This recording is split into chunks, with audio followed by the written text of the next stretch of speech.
Ma'am, do you think yung lumabas na although fake news naman daw na planong kudita sa leadership ni SP Cheese? Ay naman, yan na naman. Ako na naman ang sisisihin. Ma'am, do you think it has something to do with the budget, ma'am? But yung timing? Ko alam. Kasi nauna yun eh. Nauna yun, di ba? Naglilikom daw ako ng pirma. I just wanted to rectify yung NEP, wala siyang akap. Pero yung Congress version pala may 39 billion. Nakalimutan ko pero gusto ko lang i-clarify na walang akap nung sa NEP. Doon nag-hearing kami sa DSWD, paulit-ulit kong tinatanong, paano ba yung akap? Ay hindi, wala nang priority yun. Paano ba yung akap? Ikalawang hearing, informally, siguraduhin na natin para maayos na natin yung mga alituntunin. Kasi hindi naman ako kontra sa ayuda. Gusto ko lang maayos. Nalalabuan kasi ako sa akap. Ang sabi ba naman, lahat daw ng tinamaan ng inflasyon. Sa loob-loob ko, lahat naman yata biktima ng inflation. Sino bang hindi? Tapos tinanong ko, hindi naman pwede yun. Labo, lahat naman tayo tinamaan ng inflation. Hindi. Yung kulang sa kita. Naku, tumiwanag pa yan. Sino ba yung kulang sa kita? Hindi, yung near poor. Paano yung talagang poor? Hindi pa nga tayo nakakapagbigay sa totoong poor na PWD, na seriously challenged, yung mga nakaratay na mga lola at lolo, yung mga solo parent, ang dami pa nakapila dyan, di pa natin nabibigyan. Laki-laki na ng utang natin sa mga seniors. Bibigyan pa natin yung mga near poor at yung mga sinasabing kapos ang kinikita. Pambirang buhay ito. Okay, Mayan. Hi, ma'am. Ma'am, were you able to talk to SP or Sen. Grace before or and after your speech? Kasi dun sa speech nyo, sinabi nyo, ginagawa pa ba natin ang trabaho natin? So clearly, hindi po kayo happy din sa performance ng senator sa BICAM. Hindi ko naman sinisita yung aking mga bossing at yung mga kasamahan sa Senado kasi hindi ko nga alam kung ano nangyari. So, nagkausap naman kami ni Grace at alam niya mainit ang ulo ko. At sinabi ko sa kanya, hindi naman kita sinisisi pagkat alam ko na hindi naman ikaw ang gumagawa ng lahat. Hindi ka naman talaga ang nag-o-order dyan. Nakikisama rin tayong maigi. Gusto natin tumulong. Yun lang, hindi ko naman sinisisi si SP. Hindi ko alam ang nangyari eh. Ma'am, di nyo sila sinisisi even if lumusot yung akap na pinayagan ng Senate members sa BICAM, sir? Alam mo ba, ang sinabi ko kasi, yung akap, hindi naman masama. Kung madadagdagan yung AIC sa tulong sa tao, bakit hindi? Ang gusto ko lang, maliwanag. Yung maliwanag ang alituntunin, hindi yung malabong ganyan. Yung sa AIC kasi, maliwanag. Kapag may namatay, meron kang maasahan burial assistance. Kapag may nagkasakit, may pang-chemo, may pang-dialysis. Kung nasalanta ng bagyo, andyan ka rin. Diba? So, klaro naman yun. Yung akap, talagang nalabuan ako ng todo-todo. Pero ma'am, yung akap kasi parang may powers yata yung senators or congressmen to refer sino yung beneficiaries po. Okay. Yun pa ang isang nakakanervyos dahil ang klaro-klaro, nadali na yung ilang senador dyan sa Belgica versus Ochoa. Ang liwanag naman, kapag tapos na yung budget, walang sino mang mambabatas na makikialam sa implementasyon ng mga budget na linagay niya. Hindi naman po pwede yun. Labag na naman yan sa utos ng Korte Suprema na katumbas ng batas. So, ang daming problema nito, hindi ito malulutas sa simpleng panglaline veto. Okay, Nimpa. Pero ma'am, since ang desisyon na nga po ng Presidente hindi na ibabalik sa BICAM, so magla-line veto na lang, would you ask or are you asking the President to veto that specific provision, ma'am, sa AKAP? Hindi ko alam, pero may nabanggit siya kanina. So, tignan natin. Hindi ko pa alam kasi yun nga, ang hirap-hirap magsalita kapag yung hawak mo na papeles hindi kumpleto. Ang nakita ko lang yung akap kasi yun yung datos na binigay sa akin tungkol sa DSWD. Tanggal 50 billion sa 4-piece, tapos biglang lumitaw yung akap na ano yan, may partihan daw. Ang sabi, there's already an agreement with the Senate as to the 21 billion and the 5 billion. Medyo naasiwa yata ako dun. Anong partehan yan at anong areglo yan? Bawal yan eh. Kulong nga aabutin natin yan eh. So you're hoping na isa yon sa line item dito ni Presidente, ma'am, yung AKAP? Di ko alam eh. Meron ba talagang AKAP? Talagang labong-labo talaga ako dito. Nakalagay po kasi sa AKAP is 26 billion pesos. That's right, 26. So, tapos may 21 plus hatian 5. daw Yes, ang ma'am. pagkasabi. 21 And ano ma'am effectively kinonfirm naman ni Senator Grace Poe na 21 billion for Yeah, the and congressman, 5 5 billion for the senators. So, ano yung dapat gawin dito, ma'am? Like, veto or... Ang pinaka-importante sa lahat ng programa, una, isaayos yung mga alituntunin. Para sa akin, yung mga hatian na yan at partehan, naku talaga naman na nakakahiya naman yan at bawal talaga yan. Wag na yun. Lumihis na tayo doon. Ang gawin natin, balikan natin yung programa, tignan kung talaga makakatulong sa tao. Ang rekomendasyon ko nga doon, ipagkaisa na sa AIX, kasi yung AIX, alam na natin, itong AKAP, ang labo-labo. So ma'am, kung hindi ma-address ng executive yung mga questionable... Sorry? Pinag-usapan lang po namin ni Mayan, parang, can the president do that? Kasi ma'am, he can only, maiisama lang ma'am yung AKAP sa AIX kung babaykam ulit. I'm in complete agreement with you. Kaya nga sinasabi ko, hindi sapat ang line item veto. Kasi malalim at matindi ang mga problema ng very bad budget na ito. Pag line item veto pa lamang, masasagot ba ang mga issues tungkol sa konstitusyon, sa paglalabag sa Korte Suprema, sa tutol sa iba't ibang batas, at higit sa lahat sa pangangailangan ng sambayanan? Talagang hindi kaya sa line item veto. Ang daming problema talaga eh. Malalim at masalimuot. So kung hindi babalik sa BICAM, talagang nanganganib, ma'am, na may kumwestiyon sa Korte Suprema? Hindi ko alam, pero ayoko nang umabot sa ganon. We all want to go ahead and work. Para sa akin, kung ibalik naman ito sa BICAM, hindi naman na ganon katindi o ganon ka sama ang delay. Kasi may pagsisimulan ka eh, yung budget ng Pangulo in the first place, yung NEP. Konting respeto naman sa NEP at sa flagship project. Yun, balikan natin yun. Pagkatapos, palagay ko, yung controversial items, yun lang naman ang tututukan. Hindi naman lahat. You don't start from zero eh. Meron ka namang NEP na National Expenditures Program derived from the President. And clearly, that will be the basis. And yun nga, tulad ng sinabi ko, nangyari na naman yan. Kung sakasakali, pinakamalala na to, hindi magkasundo hanggang sa January, magre-reenacted budget ka on a per month basis. Buwan-buwan naman yan eh. Eh di mahahabol pa, hindi naman na ganun katindi.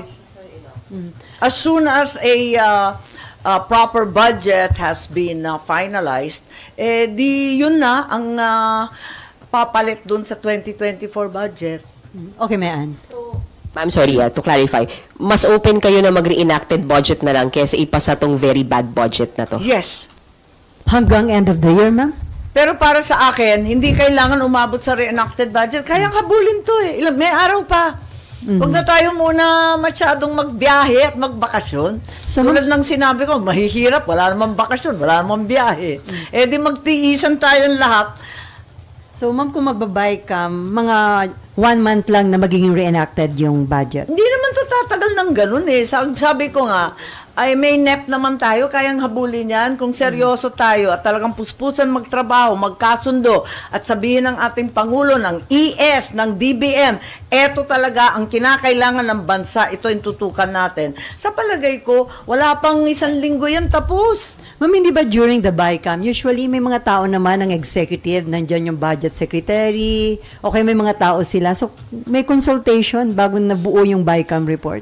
Hindi ko alam. Wala akong nakita at Di ba walang before? nakipag-usap sa akin. Pero before, di ba, usually may representative ang executive sa BICAM. I don't remember seeing too many of them. Most of the people I saw were the staff, the LBRMO, the APRO group from Congress.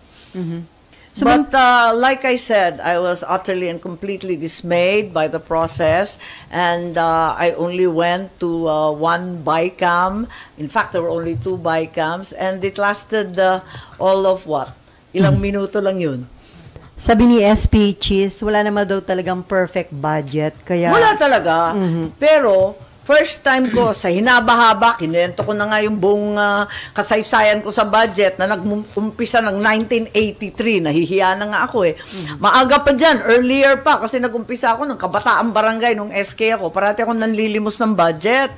Kaya parati akong dikit sa budget. Sa tinagal-tagal ko diyan sa budget, as administration, as opposition vice chairman, alam ko talaga na very bad budget talaga to. May himala talaga, nakakaiba. Yung mga dati, talaga naman may mali naman talaga eh. Alam natin yun, wala nga perfect budget. Pero wag naman unconstitutional, illegal, immoral. So, si Senate President Chis Escudero is a lawyer. Hindi niyo nakita kaya yun, ma'am? Yung mga sa tingin nyo ay illegal, unconstitutional doon sa Hindi pa kami na, hindi kami nag-uusap eh. Wala kasi masyadong caucus. Kaya napilitan ako ng privilege speech. Sabi ko nga, this is only the second time na tumayo ako ng privilege sa hinaba-haba ng panahon. 6 years na ako rito. This is the second time. Yung first time, agrarian reform. Yung second time, ito, kasi ayoko mapahamak ang aking kapatid. Okay, Ma'am, nung nag-privilege speech kayo, walang nag-react, walang nag-explain. What do you make of that? No, what happened was I was told that I was not going to have any interpellation. Pinagbawal yung interpellation. Sabi ko, sige, mag-privilege speech ka, pero wala nang tanong-tanong. We were hoping din kahit papaano na may explanation from Senator Poe, Senate President Chis. Okay lang, dinedma ako, pero nasabi ko naman yung dapat. Ma'am, do you think yung lumabas na, although fake news naman daw, na planong kudita sa leadership ni SP Chis? Ay, naman, ako na naman ang sisisihin. Ma'am, do you think it has something to do with the budget, ma'am? But yung timing? Hindi ko alam. Kasi nauna yun eh. Nauna yun, di ba? Naglilikom daw ako ng pirma. Allergic ako sa pirma, di ba? Nadaanan ko na Pasko last year, yun na naman. Tapos nung bumalik tayo ng session, ayan na naman, yung panlilin lang ng pirma-pirma na yan. Ay ma'am, ba't nga dun sa fake news na yun, kayo ang pinalabas na nangangalap ng pirma? Ano kayo ang pinalabas na nagsusulisit ng signatures? Ewan ko, baka naman galing sa kung saan yung mga balitang yan. Ako wala akong alam. Marites ako eh. Parati akong updated sa mga galaw dyan. Pero wala akong narinig at wala talagang alam. Kung may alam ako, di binalita ko na sa inyo. Nakakatamad na. Patapos na kami. Di ba? Okay, Isa na lang, yung sa budget ng DPWH na naging 1.1 trillion pesos from 825 na dagdagan ng 288. Kung sino dapat mag-explain? Kasi nakalagay nga, sabi nyo nga po, nakalagay lang various infrastructure projects. Nakakatawa eh, di ba? Walang detalye, walang nag-explain. So, sinong dapat na tumayo at mag-explain talaga? Hindi ko na nga alam eh. Sabi ko nga sa inyo, hindi ko maintindihan itong proseso. Lahat lihim, lahat madilim, lahat malabo. Hindi ko nga alam kung sinong gumawa ng ano eh. Pakalabo talaga. Dati, ang sinasabi may 3 houses kapag budget. Yung lower house, yung upper house, yung BICAM. Ngayon, alin ba? Alin ba dun sa 3? Parang ang gulo eh. At saka dyan sa DPWH, 2 linalabag niya na. Una, mas nalampasan pa ng DPWH yung edukasyon.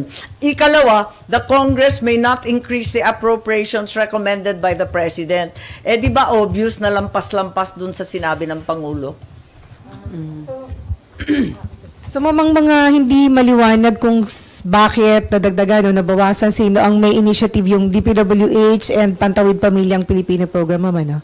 Yung 50B. Yung 50B, oo. Hindi rin po klaro sa inyo bakit may tapyas. Yun nga, as a general rule, as a matter of fact, it's in our rules. It's very clear in the rules of the Senate na meron dapat explanation. At nasama ko yata yan sa aking PowerPoint. Usually, may explanation yan. O, papaltan natin to dahil mas mahalaga ito, dahil kulang na kulang ang pera rito. Maliwanag siya. Ngayon, ang explanation, dadagdagan ng comma, tutuldukan ng I. Anong klaseng explanation yun? Na hindi binanggit yung pagbabago. So, kanino look out, ma'am, yung bad budget? Sorry? Kaninong lookout yun, ma'am? Yung bad budget? Who's to be blamed? Well, right now, like I said, I'm in a state of confusion and rather abject ignorance as to who is really responsible for all this. Dahil even if I am officially a member of the BICAM, a vice chair of the Finance Committee, the truth is we were not consulted on these drastic changes made in the budget for 2025. Nagulat nga ako dahil andun nga nakita natin yung sa ating rules ng Senate, maliwanag din na kailangan may explanatory kung bakit nagbago-bago. Pero ganun talaga Pero yung nga ma'am, yung kawalan ng consultation, kanino dapat call yan, di ba? As kay Finance Committee Chairman, sana na-consult muna kayo? Wala sa ugali kong nagtuturo pero ang akin na lamang, iwasto na lang natin moving forward. Ayan na, nabulagta na tayo riyan. Moving forward na lang, let's try and rectify. So, kung maaari, ibalik sa BICAM kahit nagbitaw na ang palasyo ng salita, baka naman si E.S. Bersamin, pwede niyang gawin yung ginawa niya sa anti-agricultural economic sabotage. Pwede niyang ibalik katulad ng ginawa sa Magna Carta for Seafarers at maayos ng maigi itong budget na ito. Ang laking kahihiyan, talagang trouble to para sa 2025. Pag nauwi to, lahat sa AKAP, MAIP, lahat sa ang katutak na limos, pati sa FLR ng DBM. So ma'am, kaya ganyan din ang concern ninyo dahil kapag pinirmahan ito ng Presidente, siya yung malalagay sa alanganin. Ay, hindi ko alam, pero kapag hindi naging talaga batas, dapat linalagdaan yung ganito kalabo. Okay, Amor and then RG. Ma'am, sabi po ni President Marcos, hindi naman daw po maaapektuhan or mababawasan yung services ng PhilHealth kahit zero subsidy sila for next year. Do you think that's possible po, ma'am, na hindi talaga maaapektuhan yung PhilHealth services? Hindi ko talaga alam, pero ang maliwanag lang sa akin, yung nasa batas, no? Na yung PhilHealth talaga may bahagi talaga na para sa kanya. At pagbasahin natin, yung NEP, yung ORIG na provision para sa PhilHealth, ang liwanag naman, to be used for premiums of indirect contributors. Ibig sabihin nun, yung mahihirap, yung binabayaran yung premium ng gobyerno. Alam niyo, talagang iniisa-isa natin at talagang linilikom ng mga members ng PhilHealth. Inaawa sa sweldo at talagang pilit nilang binabayaran yung premium. Bakit biglaan ang gobyerno nagdesisyon, hindi na babayaran lahat ng premium? Anong klase yun? Tapos yung benefit package improvement. Ayun, required din yan. Di, ibig sabihin, wala nang improvement. Lahat naman tayo, alam na kulang yung outpatient. Ilan lang chemo, ilan lang dialysis, wipe out ka na. Yung outpatient, pati yung in-hospital. Tapos, para sa beneficiaries ng pamana, kasama din yan. So, lahat yan, wala nang premium. Lahat ng cannot afford, wala na silang PhilHealth. Instead, luluhod na lang sila sa may kapangyarihan at hihingi ng MAIP.